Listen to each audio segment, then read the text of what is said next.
मैं रेखा हूँ। अभी अभी शादी के बाद मैं और मेरे पति नीरज एक बड़े शहर में आए हैं। हम दो ही लोग हैं। एक बड़ा फ्लैट है, मेरे पति की अच्छी जॉब है। मैं कभी कभी ये सोचती हूँ कि मुझे बहुत अच्छा पति मिला है। शहर में आए अभी हमें कुछ दिन ही हुए हैं, तभी मेरे पति एक 18 साल की लड़की को एक दिन घर ले आए। कहा कि गरीब है, इसे काम की जरूरत है।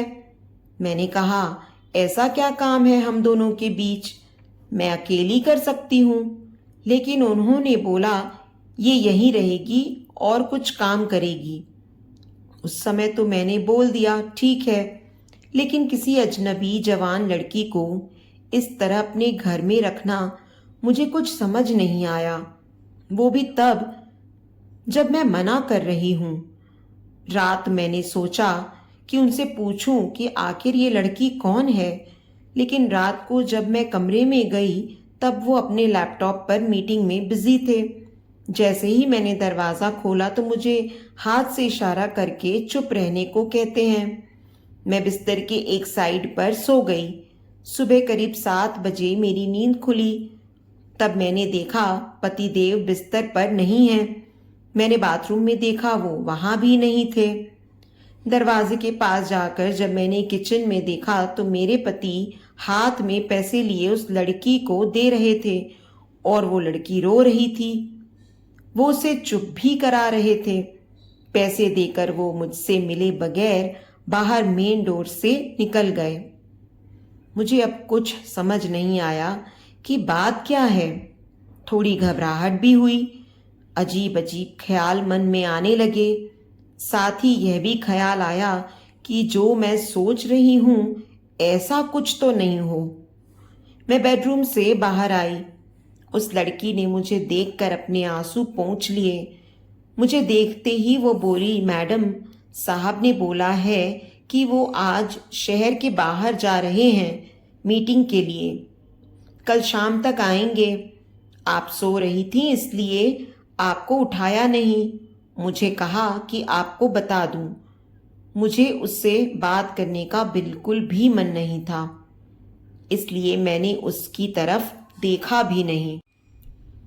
बस अब मैं अपने बेडरूम में बैठी कुछ सोचने लगी। शादी को अभी 1 महीना ही हुआ है और मैं उनके बारे में ना जाने क्या क्या सोचने लगी। लेकिन उन्होंने मुझे सोचने का कारण भी तो दिया है।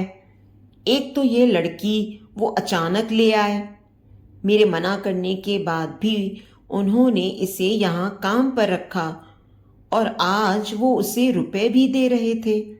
मैंने सोचा कि एक बार फोन पर उनसे बात करके देखती हूँ। मैंने उन्हें फोन लगाया पर उनका फोन स्विच ऑफ बता रहा था। यह पहली बार था जब ऐसा हुआ कि उनका फोन बंद है। अब मेरा सर और भी चकरा गया। इतने में वो लड़की रूम में चाय लेकर आती है। बोली, मैडम चाय। मैंने भी उसको पूछा, तुम्हारा नाम क्या है? बोली, मीना। उसके पास फोन भी था और अब वो वाइब्रेट हो रहा था। फोन को रिसीव करने वो दौड़कर मेरे बेडरूम से बाहर गई। मुझे दूर से अब यही सुनाई दे रहा था कि उसने कहा कि मैं आती हूँ। फिर बात करके वो फिर मेरे बेडरूम में आकर कहती है, मैडम मैं 2 घंटे में आती हूँ, मुझे कुछ काम आ गया है। इतना बोलकर वो मेरी हाँ सुने बगैर ही चली गई। मैं कुछ बोल ही नहीं पाई। लेकिन फिर 2 मिनट मेरे मन में आया कि क्यों ना उसका पीछा करूं, और मैंने 1 सेकंड में कपड़े चेंज किए और उसके पीछे हो गई। वो मुझे मेरी बिल्डिंग के नीचे दिखाई दी। उसके बाद उसने एक रिक्शा लिया। मैंने भी रिक्शा लेकर उसका पीछा किया। रिक्शा एक पतली सी गली में रुका। वो वहां से उतरकर पैदल चलने लगी। बहुत सारे छोटे छोटे घर से होते हुए वो एक घर के आगे पहुंची। मैं लगातार उसका पीछा कर रही थी। क्यों कर रही थी, क्या जानना चाहती थी, इसका मुझे भी कुछ पता नहीं था। बस मैं उसके पीछे थी। वो एक घर के पास रुकी।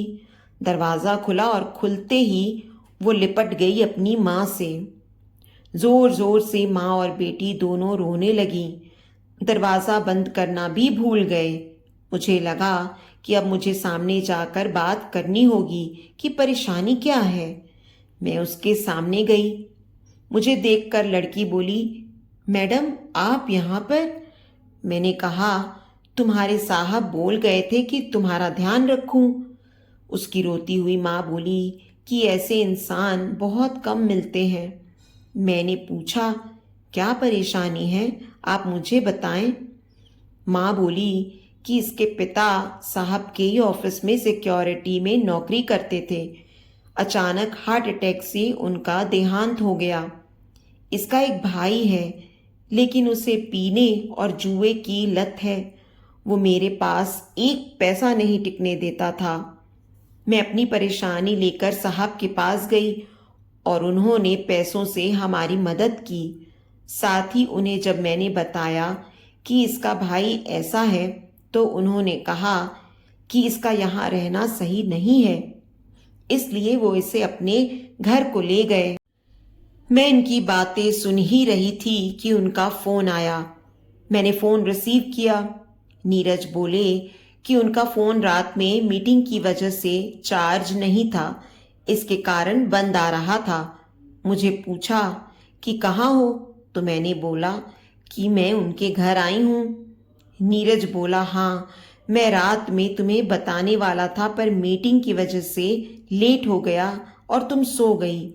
मुझे उस समय जो सही लगा वो मैंने किया, इसलिए मैं उसे तुम्हारे पास ले आया।